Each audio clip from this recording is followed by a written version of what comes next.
दोस्तों नमस्कार, मैं हूं Rajnish Kumar PVR aquaculture farm से। मैं अपने 50 एकड़ वाले प्रोजेक्ट पे हूं अभी, और बहुत जल्दी ज़्यादा से ज़्यादा 15 डेज में यहाँ पे मेरा टारगेट है स्टॉकिंग स्टार्ट करने का। दोस्तों आज की हमारी वीडियो का टॉपिक है क्या हर्डल्स, क्या परेशानियां आती हैं जब आप फिश फार्मिंग स्टार्ट करते हैं। एक भाई ने रिक्वेस्ट किया है कि बहुत सारी कुछ परेशानी आती है, तो आप एक वीडियो कंबाइन कीजिए कि जनरली क्या क्या प्रॉब्लम्स फेस करनी पड़ती है जब आप फिश फार्मिंग स्टार्ट करते हैं। तो आज इस वीडियो में मैं आपको कुछ 8-10 पॉइंट बताने वाला हूं, जिन पॉइंटों को आपको ध्यान में रखना है फिश फार्मिंग स्टार्ट करने से पहले। तो बने रहिए अपने पीवीआर एक्वा यूट्यूब चैनल पर, ज़्यादा से ज़्यादा लाइक कीजिए, सब्सक्राइब कीजिए, और जितना आप इसको शेयर करेंगे उतना जो बिगनर्स हैं, किसान भाई हैं, उन्हें बेसिक इन्फॉर्मेशंस मिलेंगी। जो वो मिस्टेक्स करने वाले हैं वो मिस्टेक्स को रिवाइज नहीं कर पाएंगे। तो जानिए कि क्या क्या हर्डल्स आएंगे, क्या क्या परेशानियां आएगी, क्या क्या चुनौतियां आएंगी आपके सामने फिश फार्मिंग करने से पहले करनी है। तो सबसे बड़ी प्रॉब्लम आपकी, अगर आप जॉब में हैं और आप एक अच्छी गुड जॉब में एक हैंडसम सैलरी ले रहे हैं, तो सबसे पहली चुनौती आपकी मदर, फादर, वाइफ से स्टार्ट हो जाएगी। वो कहेंगे कहाँ पे आप जा रहे हो, क्यों एंटरप्रेन्योर बनना चाहते हो। वो आपकी जज्बात, आपका टैलेंट, आपका इंटेंशन, आपका फोरकास्ट, आपका विजन कुछ नहीं समझेंगे। बस वो तो अपने कंफर्ट जोन से बाहर नहीं आना चाहेंगे। तो ये सबसे बड़ी चुनौती है। आप लोग वो बातें करेंगे कि क्या हमारे रिश्तेदार क्या बात करेंगे कि आप इंजीनियर हैं, डॉक्टर हैं, एमबीए हैं और आप अब किसान बनने जा रहे हैं। आपके बहुत सारे दोस्त अलग अलग क्वेश्चन पूछेंगे। तो दोस्तों अगर आपको देखो आपका विजन क्लियर है, आपने अपना टारगेट क्लियर रखा है, तो आपको एंटरप्रेन्योर बनने से कोई नहीं रोक सकता। ये सब तो चुनौती आपको घर की संभालनी ही पड़ेगी। वो सब कहेंगे आपको कि अगर नहीं हुआ ऐसा तो आप क्या करेंगे, आप अभी अच्छी जॉब में हैं, तो ये सब आपको मैनेज करना ही पड़ेगा। कोई सॉल्यूशन नहीं है आपके पास। दूसरा सबसे बड़ी चुनौती क्या आती है जब आप एक B category, A category town में रहते हैं, क्योंकि जो फार्म्स बनाते हैं आप, वो हमेशा आप सी या डी कैटेगरी के विलेजेस या अप कंट्री साइड में बनाएंगे जाके। तो जो वहाँ पे आपके रिलेटिव, आपके नॉन, आपके अंकल जो सब रहते हैं, वो सबसे बड़ा सेकंड हर्डल आपके सामने फेस होगा। वही सोचेंगे ये गांव से जा चुका था, अब ये गांव क्यों आना चाहता है, क्या इसकी मंशा है, क्या रीजन है। आप जमीन लीज पे लेंगे तो भी कभी कभी आपको ये प्रॉब्लम फेस करनी पड़ जाएगी, क्योंकि जो गांव के लोग रहते हैं, कुछ तो काफी शरीफ टाइप के प्राणी होते हैं, ऑनेस्ट, डेडिकेटेड। वो कहेंगे कोई बाहर का बंदा आ रहा है हमारी जमीन पे, ना वो कैप्चर ना कर ले over a period of time.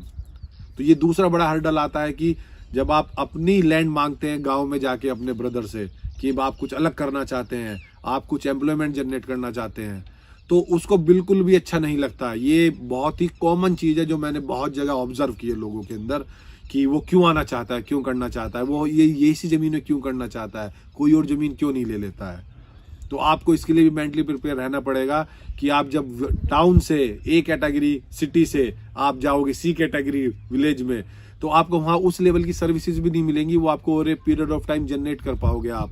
वहाँ पे इलेक्ट्रिसिटी उस लेवल की नहीं होगी, रोड्स उस लेवल की नहीं होंगी, क्योंकि आपने अगर कहीं कॉर्पोरेट में लाइफ काटी है तो ये लाइफ टोटली डिफरेंट है।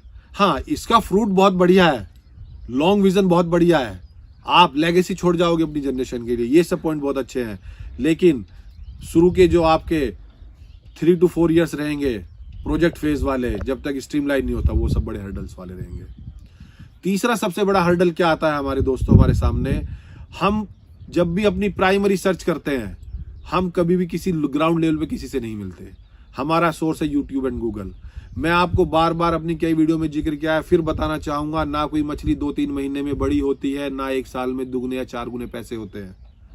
ना 2-3 महीने में मछली बड़ी हो जाती है, उसकी लाइफ साइकिल है, फिक्स टेन्योर है, उसी में वो बड़ी होगी, उसी के रेशो में खाएगी वो। दूसरा, ना ही कोई आपके फंड 2 महीने, 4 महीने या 6 महीने में डबल होते हैं। हम केवल यही देखते हैं यूट्यूब पे, मेरे 20,000 80,000 हो गए। दोस्तों आप ये खुद सोचिए, अगर आपके पास ऐसा फॉर्मूला हो कि आपके 1 साल में 4 गुना या दुगने पैसे हो जा रहे हैं, आप किसी को बताओगे क्या? आप अपने घर में भी नहीं बताओगे किसी को। ये तो लोग बाग ओपन मीडिया पे, ओपन प्लेटफॉर्म पे डाल देते हैं कि, और उसे देख के जो लोग एक्साइटमेंट में काम करते हैं वही सभी फेल हो जाते हैं। ये हर्डल आता है उन्हें। दोस्तों ये कोई भी लाइव प्रोजेक्ट, लाइव चाहे फिश प्रोजेक्ट हो, डेयरी फार्मिंग हो, पिग फार्मिंग हो, पोल्ट्री हो, जहां भी लाइफ इंक्लूड है, वो हमेशा पेशेंस का प्रोजेक्ट है, संयम का प्रोजेक्ट है, धैर्य का प्रोजेक्ट है। ये आपको रखने ही पड़ेंगे अपने अंदर। तो आप वो भी देखिए क्योंकि आपको कुछ इनपुट्स वहां से भी मिल गए हैं, लेकिन आप एक्चुअल फार्मर से मिलिए, एक्चुअल ग्राउंड लेवल पे विजिट कीजिए कोई भी प्रोजेक्ट स्टार्ट करने से पहले। तो क्योंकि आपने ये सब हर्डल्स फेस कर लिए ना, तो ये सब हर्डल्स ही आपकी सक्सेस के जो मील का पत्थर होगा उसी में ये आपके काउंट होंगे। अदरवाइज तो आप है ना स्टार्ट तो फुल एनर्जी से करेंगे और फिर फुल एनर्जी से फेल हो जाओगे आप। तो हमें बड़े ध्यान संयम के साथ रखना है अब, क्योंकि आप आखिरी फार्मर नहीं बनने वाले हैं मत्स्य पालक के, कि आपके बाद कोई मछली नहीं पालेगा, कि आपका नंबर लास्ट है।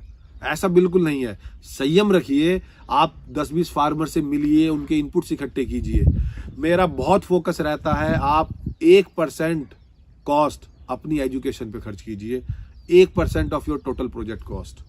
आपका छोटा प्रोजेक्ट है तो कहीं छोटे किसी किसान से जाके उससे ओबलाइज कीजिए, उससे ज्ञान लीजिए, क्योंकि आपने वो पढ़ाई नहीं करी है, क्योंकि आप एग्जिस्टिंग बिजनेस को डाइवर्सिफाई करना चाहते हैं, आप जॉब में हम परेशान हैं, कुछ नया स्टार्ट करना चाहते हैं, आप एग्जिस्टिंग एग्रीकल्चर में कुछ नया अपलिफ्टमेंट चाहते हैं। देखिए, अगर आपका रेवेन्यू बढ़ेगा, आपकी इनकम बढ़ेगी, आपका लाइवलीहुड बढ़ेगा, ऑटोमेटिकली सारी चीजें आपस में कोरिलेट है। तो अगर आप केवल एक ही चीज के पीछे भागते रहेंगे तो सक्सेस नहीं मिल पाएगी। तो आपको ग्राउंड लेवल पे किसानों से मिलना पड़ेगा।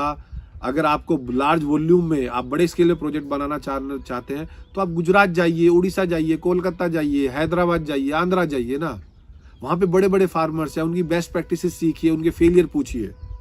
उसके लिए आपको ट्रेन टिकट लेना पड़ेगा, फ्लाइट टिकट लेना पड़ेगा। 1% आप अपनी कॉस्ट एजुकेशन पे एक्सपेंस कीजिए और फिर आप इंजॉय कीजिए इस बिजनेस में। ये सबसे बड़ा मूल मंत्र है सक्सेस स्टोरी का इसका। तो दोस्तों, दूसरा हमारा क्या प्रॉब्लम आती है हर्डल्स में, लोग बाग फंड प्लानिंग नहीं करते हैं। जब आप स्टार्टिंग कर रहे हैं तो आप ये देखिए कि आपको टोटल ईयर एंड में कितना रेवेन्यू, कितना इनकम चाहिए, आप उसके हिसाब से। सबसे इंपॉर्टेंट बात, आप एक अच्छा कंसल्टेंट पकड़िए, ना कि कोई ट्रेडर पकड़े। ये बहुत बड़ा हर्डल है, ये बहुत बड़े लोगों का फेलियर का रीजन भी है। हम सब क्या करते हैं, जल्दबाजी में हम ट्रेडर पकड़ लेते हैं। वो हमें कहता है हम आपका डिगिंग करा देगा, आपके टैंक्स लगवा देगा, आपको सीड दे देगा, फीड दे देगा, मेडिसिन दे देगा।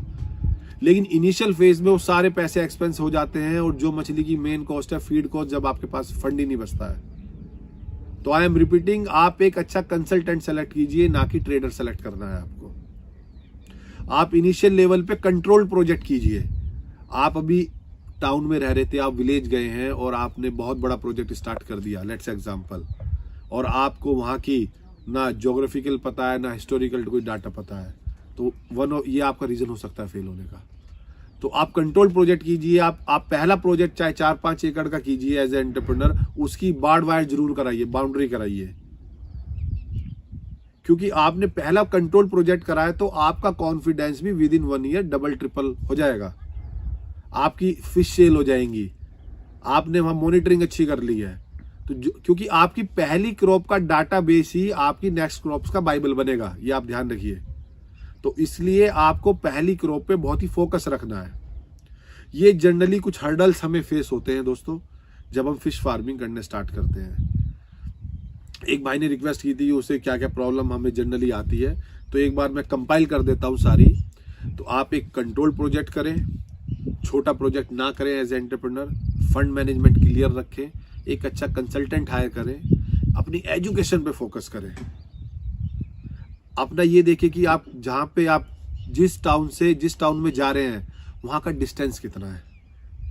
ये बेसिक्स बातें आप करेंगे तो मेरी बेस्ट विशेस आपके साथ है, आप 100% एक्वाकल्चर में सक्सेस ही होंगे। दोस्तों, बने रहिए अपने PVR एक्वा यूट्यूब चैनल पर और जानते रहिए फिश फार्मिंग से रिलेटेड बेसिक बातें। धन्यवाद।